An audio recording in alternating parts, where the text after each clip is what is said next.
کوئی شخص سمجھتا ہے کہ میں بہت زیادہ پیسہ کما لوں یہ میری کامیابی ہے، میں پوری دنیا گھوم لوں یہ میری کامیابی ہے، میں بہت بڑا ڈاکٹر بن جاؤں یہ کامیابی ہے، بہت بڑا وکیل بن جاؤں یہ کامیابی ہے۔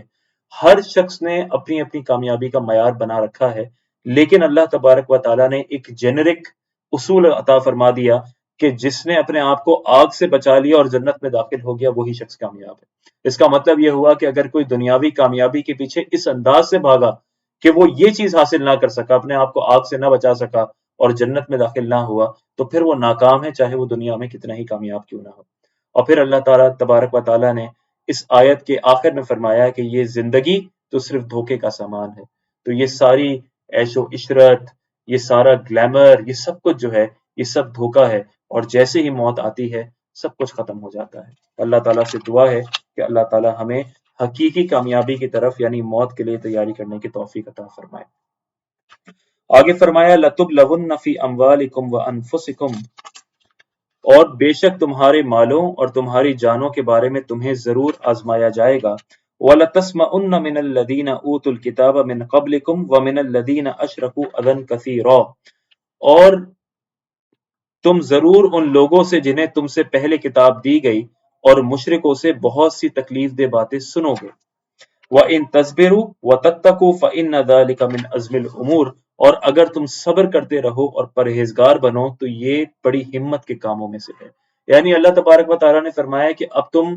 مومن ہو، اب جب تم ایمان لے آئے تو ایسا نہیں کہ بس ایمان لانا تمہارے لیے کافی ہو گیا اور اب تم سیدھا جنت میں جاؤ گے، بلکہ اب تمہارے مالوں سے، تمہاری جانوں سے تمہیں آزمایا جائے گا، کبھی مال کی کمی سے، کبھی اولاد کی ہلاکت سے، کبھی تمہارے اپنی جان کے خوف سے، کبھی تمہاری اپنی قریبی لوگوں کی جان کی ضیاع سے۔ اسی طرح وہ لوگ جنہیں پہلے کتاب دی گئی تھی، یعنی جو یہود و نصارہ ہیں اور جو مشرکین ہیں، وہ تم پر تانے بھی کسیں گے، وہ تم پر باتیں بھی بنائیں گے، تم پر ہنسیں گے، تو ان کی تکلیف دہ باتیں بھی تمہیں سننی پڑیں گی۔ پھر اللہ تعالیٰ کی طرف سے تم پر احکام بھی متوجہ ہوں گے، اپنے نفس کے خلاف جا کے ان احکام کو بھی مکمل کرنا ہوگا، اور زندگی کی بیماریاں اور دیگر تمام تکالیف برداشت کرنی ہوں گی۔ تو اگر ان تمام چیزوں میں تم نے صبر کیا، یعنی تم شکر گزار رہے، اللہ کی اطاعت و فرما برداری میں رہے اور پرہیزگار بنے رہے، تو بس یہ بڑی ہمت کے کاموں میں سے ہے۔ یہی مطالبہ ہے اللہ تبارک و تعالیٰ کی طرف سے، اور پھر اللہ نے فرمایا اگر تم یہ کر گزرے تو یہ بہت بڑا کام ہے۔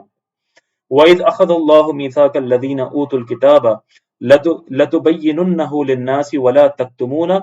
فَنَبَذُوهُ وَرَاءَ ظُهُورِهِمْ وَاشْتَرَوْا بِهِ ثَمَنًا قَلِيلًا فَبِئْسَ مَا يَشْتَرُونَ۔ اور یاد کرو جب اللہ نے ان لوگوں سے عہد لیا جنہیں کتاب دی گئی کہ تم ضرور اس کتاب کو لوگوں سے بیان کرنا اور اسے چھپانا نہیں، تو انہوں نے اس عہد کو فَنَبَذُوهُ وَرَاءَ ظُهُورِهِمْ وَاشْتَرَوْا بِهِ ثَمَنًا قَلِيلًا فَبِئْسَ مَا يَشْتَرُونَ، تو انہوں نے اس عہد کو اپنی پیٹھ کے پیچھے پھینک دیا اور اس کے بدلے تھوڑی سی قیمت حاصل کر لی، تو یہ کتنی بری خریداری ہے۔ یعنی یہاں پر یہود و نصارہ کا ذکر ہے کہ اللہ تبارک و تعالیٰ نے ان سے عہد لیا تھا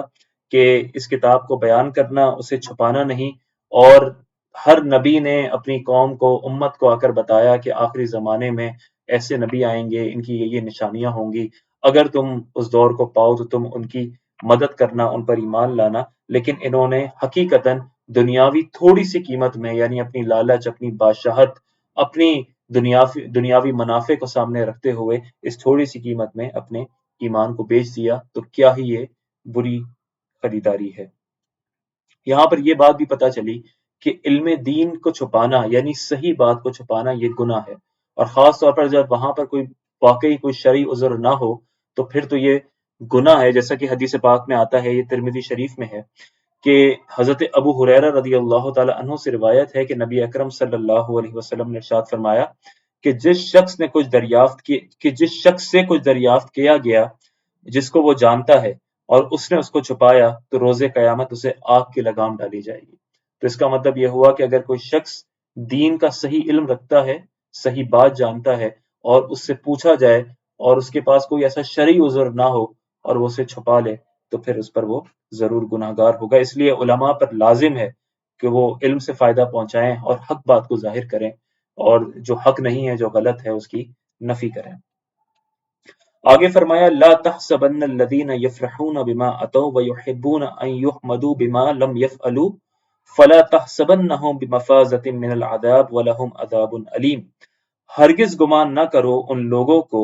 جو اپنے اعمال پر خوش ہوتے ہیں اور پسند کرتے ہیں کہ ان کی ایسے کاموں پر تعریف کی جائے جو انہوں نے کیے ہی نہیں، انہیں ہرگز عذاب سے دور نہ سمجھو، ان کے لیے دردناک عذاب ہے۔ یہ آیت کریمہ اصلاً جو ہے یہ یہودیوں کے بارے میں نازل ہوئی کہ حقیقتاً وہ جاہل تھے، حقیقتاً انہیں اس بات کا علم نہیں تھا کہ نبی کریم صلی اللہ علیہ وسلم کی حق پر ہیں، وہ گمراہی پہ تھے اور وہ اپنی گمراہی پر خوش بھی ہو رہے تھے، اور جاہل ہونے کے باوجود وہ یہ پسند کرتے تھے کہ لوگ انہیں عالم کہیں، لوگ ان کی واہ واہ کریں۔ تو اس آیت کریمہ سے بھی یہ بات پتہ چلی کہ اللہ تعالیٰ کو ایسے لوگ پسند نہیں کہ جو اپنی تعریف پسند کریں،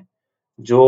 خود پسندی میں مبتلا ہوں، جو چاہتے ہوں کہ جہاں جائیں ان کا اچھی طرح استقبال کیا جائے، جہاں پہنچیں جو کام انہوں نے نہیں کیے اس کے بھی ان کو القابات دے دیے جائیں، ان کو بڑے بڑے نام دے دیے جائیں، وہ عالم نہیں تب بھی ان کو علامہ کہہ دیا جائے، ایک علامہ ہیں تو ہر جگہ ان کو مفتی مفتی کہہ دیا جائے، اور کبھی کسی فورم پہ بیٹھیں تو بھی ان کے ساتھ چار پانچ القابات لگائے جائیں پھر ان کا نام لیا جائے۔ تو اس طرح کے جتنے ایسے لوگ ہیں کہ جو اپنی شہرت چاہتے ہیں، اپنی تعریفیں چاہتے ہیں اور سب چاہتے ہیں کہ بس لوگ ان کی تعریفیں کرتے رہیں، تو اس کی دین میں مذمت کی گئی ہے اور یہ بالکل پسند نہیں کیا گیا۔ کئی روایات ہیں اس سلسلے میں، جیسے کہ بخاری شریف میں یہ روایت ہے کہ نبی کریم صلی اللہ علیہ وسلم نے ارشاد فرمایا کہ جو شہرت طلب کرے گا اس کے عیبوں کی تشہیر ہوگی، یعنی قیامت کے دن اس کے عیبوں کی تشہیر ہوگی،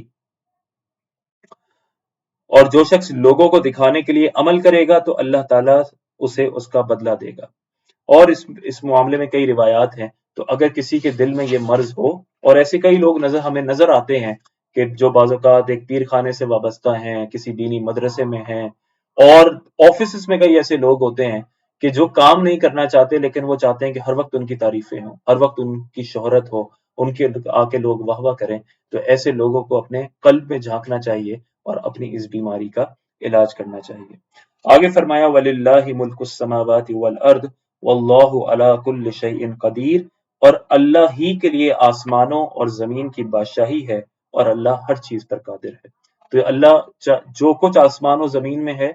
اللہ تعالیٰ ہر چیز اللہ کی ملکیت ہے، اللہ تعالیٰ ہر چیز کا بادشاہ ہے۔ یہ جو دنیاوی چیزیں ہیں، یعنی یہ اضافت ہے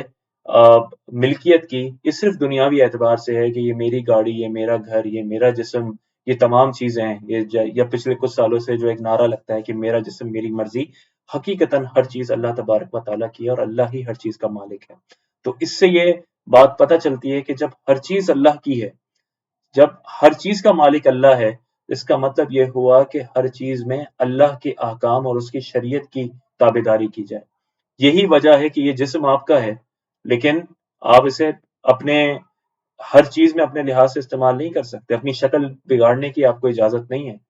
بغیر کسی وجہ کے اپنا ہاتھ توڑوانے کی آپ کو اجازت نہیں ہے، بغیر کسی وجہ کے آپ کو اپنا کوئی آرگن ڈونیٹ کرنے کی اجازت نہیں ہے۔ اسی طرح آئی بروز بنانا، اسی طرح مرد کا کالا خضاب لگانا، اسی طرح اور اپنی جسم پہ چیزیں کرنا، اس کی اجازت نہیں ہے۔ یہ جسم اللہ تبارک و تعالیٰ کی حقیقتاً ملکیت ہے، تو جو اللہ چاہے گا وہ ویسا ہی ہوگا۔ اسی طرح آپ کے پاس بہت سارا مال ہے، پیسہ ہے آپ کے اکاؤنٹ میں، وہ آپ کا پیسہ ہے لیکن حقیقتاً اللہ کا ہے، اسی لیے آپ پر لازم ہے کہ آپ اس پہ زکوٰۃ ادا کریں۔ تو ہر چیز جو ہے وہ اللہ کی ملکیت میں ہے۔ یہ تو بہت چھوٹی مثالیں ہیں، جسم ہو گیا، مال ہو گیا، کائنات کا ذرہ ذرہ ہر چیز جو ہے اس کی بادشاہی اللہ کے لیے ہے۔ واللہ علی کل شیء قدیر، اور اللہ ہر چیز پر قادر ہے، یعنی جو ممکن ہے، جو پاسبل ہے، جو ہو سکتا ہے، اللہ تعالیٰ ہر چیز پر قادر ہے۔ تو یہ اللہ تبارک و تعالیٰ نے اپنی قدرت کی نشانی عطا فرمائی کہ حضرت آدم علیہ السلام کو بغیر ماں باپ کے پیدا فرما دیا، حضرت بی بی حوا کو حضرت آدم کی پسلی سے پیدا فرما دیا، حضرت عیسیٰ کو بغیر باپ کے پیدا فرما دیا، حضرت صالح علیہ السلام کی اونٹنی کو پہاڑ سے نکال دیا، اسی طرح حضرت زکریا علیہ السلام اور ان کی زوجہ کو بہت طویل عمر میں، بہت بڑی عمر میں، کہ جب بچے کی پیدائش تقریباً ناممکن ہو، اس وقت میں حضرت یحییٰ علیہ السلام کی خوشخبری عطا فرما دی اور بیٹا عطا فرمایا۔ تو یہ تمام وہ چیزیں ہیں، اور یہ تو صرف میں نے اولاد کے حوالے سے مثال پیش کی، اللہ تبارک و تعالیٰ تو کائنات میں ہر چیز پر قادر ہے۔ تمام معجزات، کرامات کے جو اللہ تبارک و تعالیٰ نے قرآن کریم میں بیان فرمائیں یا جو احادیث میں ہمیں ملتی ہیں، یہ سب اللہ تعالیٰ کی قدرت میں ہے۔ اسی لیے زندگی میں جو بھی مرحلہ ہو، چاہے کسی کا رشتہ نہ ہو، چاہے کوئی بے اولاد ہو، چاہے کوئی شدید بیمار ہو، ہمیشہ اللہ تبارک و تعالیٰ سے امید قائم رکھیں۔ اللہ تبارک و تعالیٰ ہر چیز پر قادر ہے اور آپ کو ہر چیز عطا فرما سکتا ہے۔ آگے فرمایا ان فی خلق السماوات والارض واختلاف اللیل والنہار لآیات لأولی الالباب، کہ بے شک آسمانوں اور زمین کی پیدائش اور رات اور دن کی باہم تبدیلی میں عقل مندوں کے لیے نشانیاں ہیں۔ ایک روایت ہے، پہلے یہ سنتے ہیں۔ حضرت عبداللہ بن عباس رضی اللہ تعالی عنہما فرماتے ہیں کہ میں حضرت میمونہ رضی اللہ تعالی عنہا کے گھر رات میں ٹھہرا، اور اس دن سرکار دو عالم صلی اللہ علیہ وسلم بھی ان کے ہاں آرام فرما تھے۔ جب رات کا تہائی حصہ گزرا تو آپ صلی اللہ علیہ وسلم بیدار ہوئے، پھر آسمان کی طرف نظر اٹھا کر ان آیات مبارکہ کی تلاوت فرمائی، یعنی اس آیت کی تلاوت فرمائی، ان فی خلق السماوات والارض واختلاف اللیل والنہار لآیات لأولی الالباب۔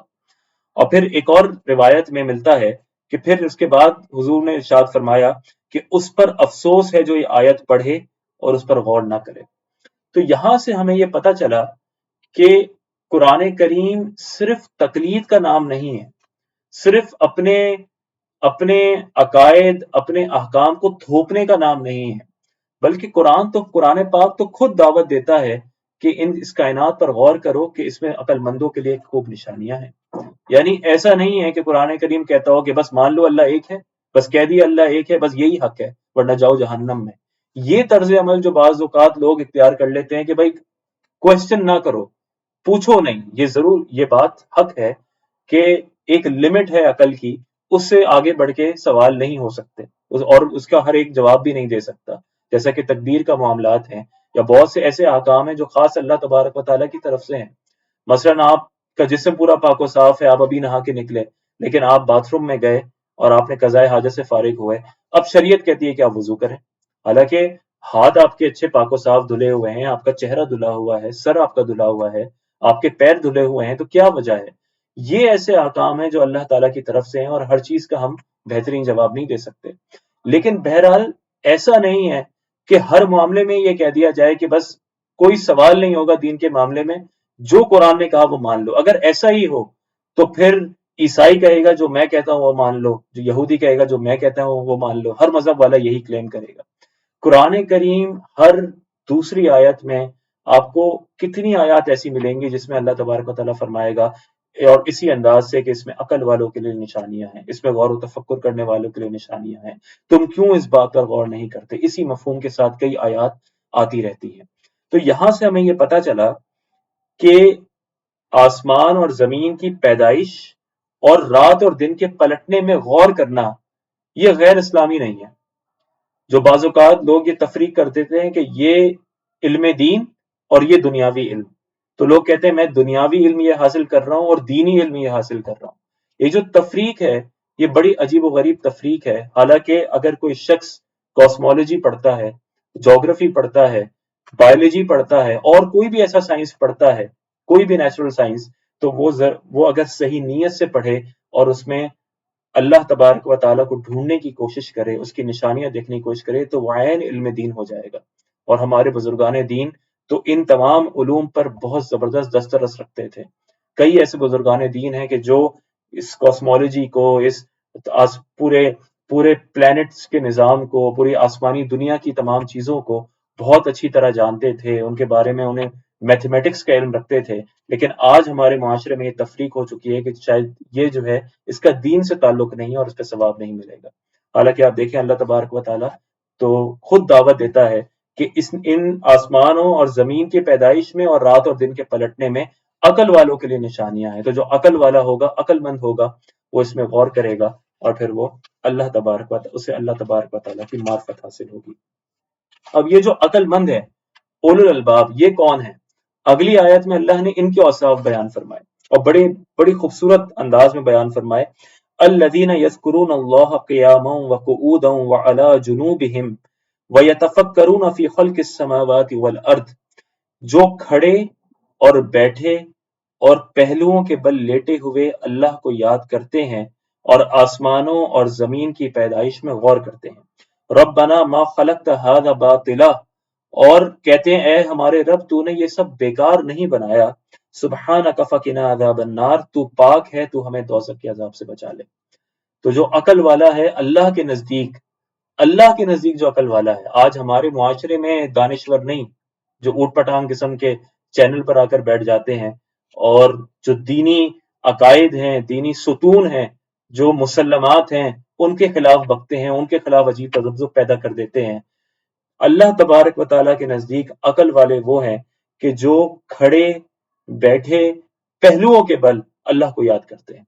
اور یہاں پہ اللہ کو یاد کرنا ضروری نہیں کہ وہ زبان سے صرف تسبیح کرتے ہیں، اللہ اللہ سبحان اللہ، یہ بھی اللہ کو یاد کرنا ہے، لیکن یہاں پر وہ بھی شامل ہیں کہ جو کائنات میں غور و تفکر کرتے ہیں، جو چیزوں میں غور و تفکر کرتے ہیں، جو ہر چیز میں دیکھتے ہیں کہ دیکھو اللہ نے کیا کمال پیدا فرمایا، اللہ نے کتنا زبردست صانع ہے، جو دل میں اللہ کو یاد کرتے ہیں، دل میں شکر گزاری کرتے ہیں، یہ تمام لوگ جو ہیں یہ سب اسی میں شامل ہیں۔ اور پھر دیکھیں اور پھر دیکھیں کیا فرمایا کہ جو عقل والے ہیں، ایک تو کھڑے بیٹھے پہلوؤں کے بل لیٹے ہوئے اللہ کو یاد کرتے ہیں، اور آسمانوں اور زمینوں کی پیدائش میں غور کرتے ہیں۔ اس کا مطلب یہ ہوا کہ آسمان اور زمین کی پیدائش میں غور کرنا، ایک ہے آسمان کو دیکھ لینا، زمین کو دیکھ لینا، یہ تو ہر ایک دیکھتا ہے، بلکہ امام غزالی نے تو لکھا ہے کہ یہ تو جانور بھی دیکھتے ہیں، تو پھر جانور اور انسان میں فرق کیا ہوا؟ انسان کا کمال یہ ہے کہ وہ ان کی پیدائش پر غور کرے۔ تو پیدائش پہ غور کیسے ہوگا آج کے دور میں کہ آپ کوئی کتاب پڑھیں کہ یہ آسمان کی تخلیق کیسی ہے، اس کے کیا کیا اوصاف ہیں، زمین کیا ہے، زمین کے معدنیات کیسے نکلتے ہیں، پوری سائنس کو پڑھا جائے تو پھر یہ ہوگا غور و تفکر زمین اور آسمان کی پیدائش میں۔ اور پھر آگے فرمایا کہ جب یہ غور و تفکر کرتے ہیں تو پھر اس نتیجے پر پہنچ جاتے ہیں اور کہتے ہیں کہ ربنا ما خلقت ھذا باطلا، اے ہمارے رب تو نے یہ سب بیکار نہیں بنایا، سبحانک فقنا عذاب النار، تو پاک ہے، تو ہمیں دوزخ کے عذاب سے بچا لے۔ تو ان کی آخری دعا یہ ہوتی ہے کہ اے اللہ تو ہمیں دوزخ کے عذاب سے بچا لے۔ تو یہ جو عقل والے ہیں، ان کی عقل عروج پر ہوتی ہے، یہ پیدائش پر غور بھی کرتے ہیں، یہ ہر چیز حاصل کرتے ہیں، اور پھر آخر میں اللہ سے دعا کرتے ہیں اللہ تعالیٰ تو ہمیں دوزخ کے عذاب سے بچا لے۔ اور ہمارے معاشرے میں جو عقل والے دانشور جو زیادہ عقل پکڑ لیتے ہیں، وہ اللہ کو چھوڑ کر اور بالکل دین کی حدود سے آزاد ہو جاتے ہیں اور دین کو توڑ موڑ کے اپنے لحاظ سے پیش کرتے ہیں۔ لیکن جو عقل والا ہے، جو صحیح طور پہ جسے اللہ نے عقل والا کہا، وہ کہتا ہے اللہ تو ہمیں دوزخ کے عذاب سے بچا لے۔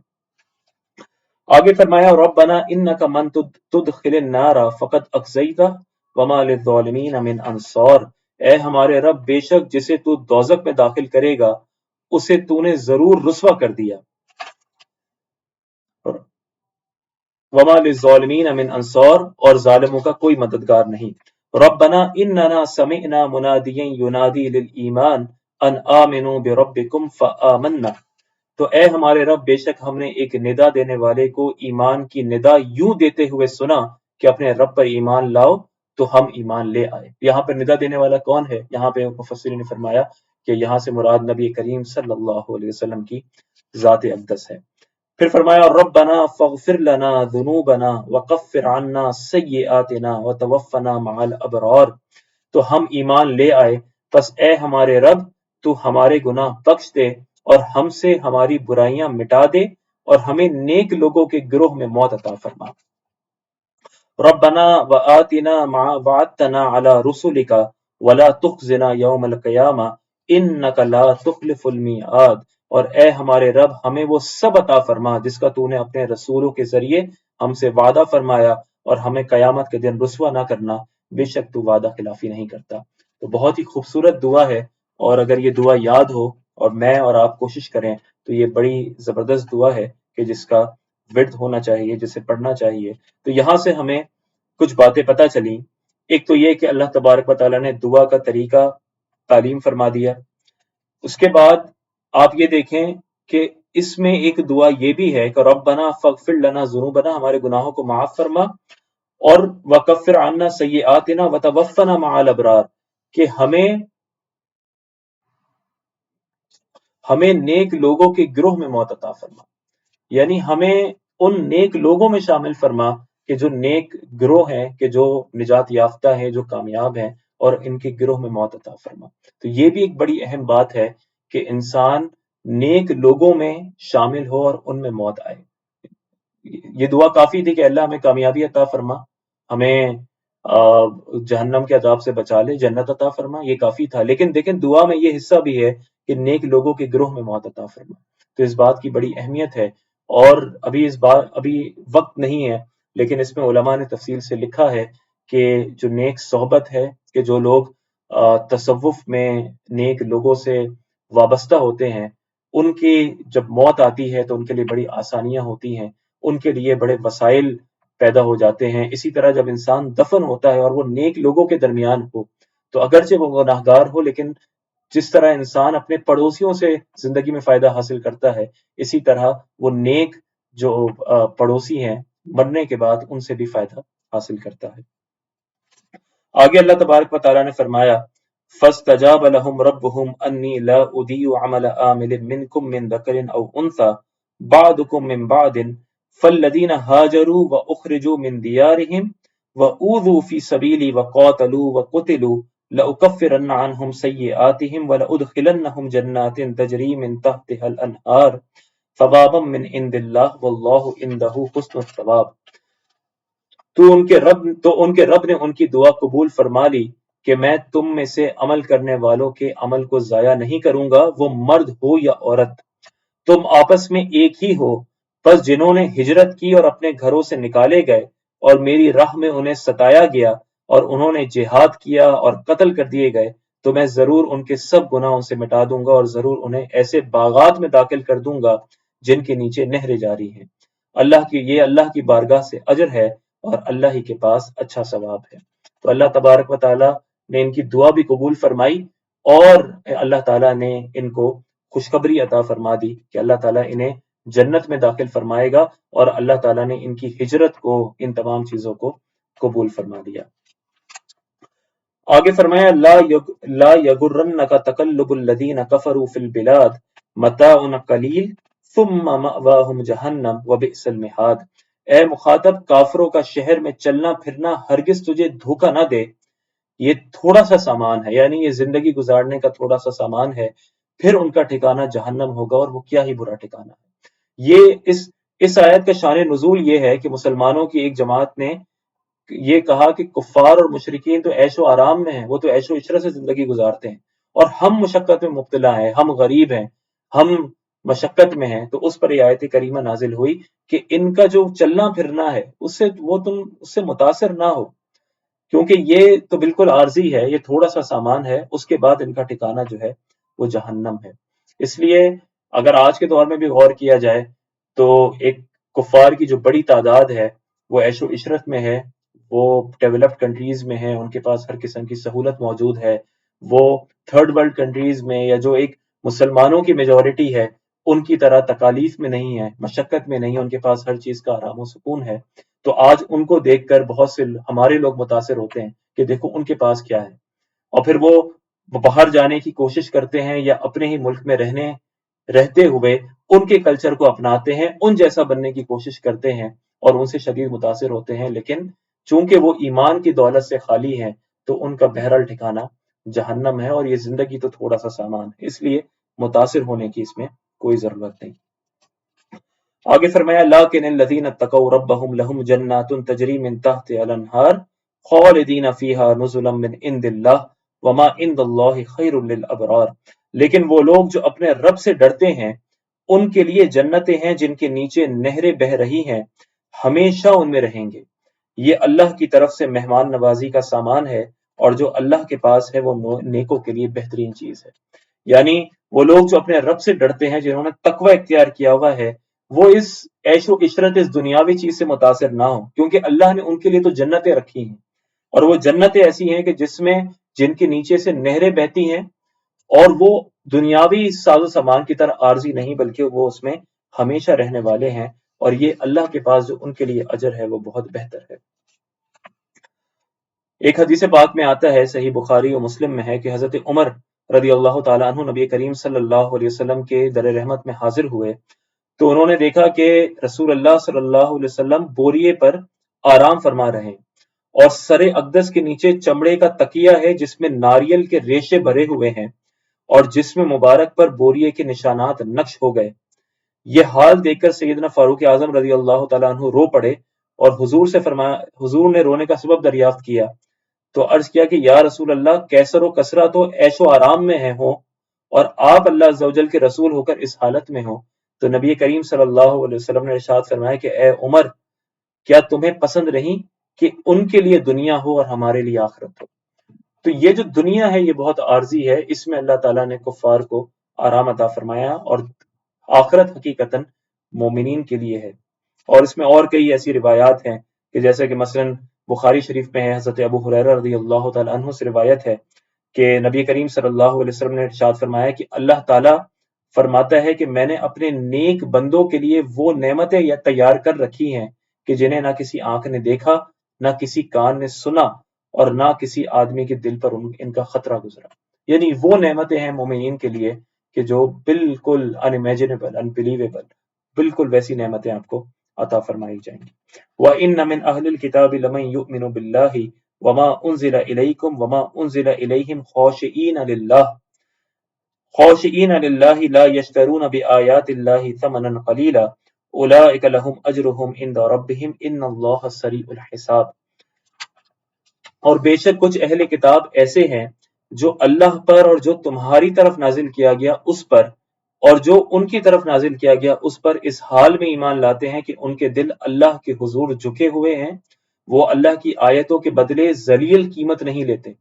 یہی وہ لوگ ہیں جن کا ثواب ان کے رب کے پاس ہے اور اللہ جلد حساب کرنے والا ہے۔ جب حبشہ کے بادشاہ نجاشی کا انتقال ہوا اور یہ خبر پہنچی تو چونکہ وہ مومن ہو چکا تھا تو نبی کریم صلی اللہ علیہ وسلم نے فرمایا کہ چلو اپنے بھائی کی نماز جنازہ پڑھو، اور آپ جو ہے وہ بقی کی طرف تشریف لے گئے۔ اس کے بعد جو ہے وہ آپ حبشہ کی زمین جو ہے وہ نبی کریم صلی اللہ علیہ وسلم کے سامنے حاضر ہو گئی اور آپ نے 4 تکبیرات کے ساتھ جنازہ پڑھا اور استغفار فرمائی۔ جب یہ منافقین تک بات پہنچی تو انہوں نے کہا کہ دیکھو حیرت کی بات ہے، ایک نصرانی بادشاہ پر ان کا رسول جو ہے وہ جنازہ پڑھتا ہے، ان کی نماز جنازہ پڑھتا ہے، حالانکہ نصرانیوں کی ویسے مخالفت کرتے ہیں۔ اس پر یہ آیت کریمہ نازل ہوئی کہ اہل کتاب میں سے کچھ ایسے ہیں جو اللہ پر اور جو تمہاری طرف نازل کیا گیا اس پر اور جو ان کی طرف نازل کیا گیا تھا اس پر اس حال میں ایمان لاتے ہیں کہ ان کے دل اللہ کے حضور جھکے ہوئے ہیں اور وہ اللہ کی آیتوں کے بدلے ذلیل قیمت نہیں لیتے۔ یہی وہ لوگ ہیں جن کا ثواب ان کے رب کے پاس اور اللہ جلد حساب کرنے والا ہے۔ تو وہ جو یہود و نصارہ مدینہ میں موجود ہیں وہ ایمان نہیں لا رہے، وہ تھوڑی سی قیمت کے بدلے میں حقیقت چھپاتے ہیں، اور جو حبشہ کا بادشاہ ہے وہ ایمان لے آیا، اور جب منافقین نے یہ بات کی تو اللہ تبارک و تعالیٰ نے آیت کریمہ نازل کی کہ وہ ایسے نہیں ہیں، بلکہ اہل کتاب میں بھی ایسے لوگ موجود ہیں جن کے دل اللہ کی طرف جھک چکے ہیں۔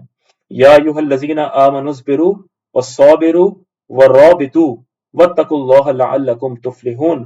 اے ایمان والوں، صبر کرو اور صبر میں دشمنوں سے آگے رہو، اور اسلامی سرحد کی نگہبانی کرو اور اللہ سے ڈرتے رہو اس امید پر کہ تم کامیاب ہو جاؤ گے۔ تو صبر کا مطلب ہے اپنے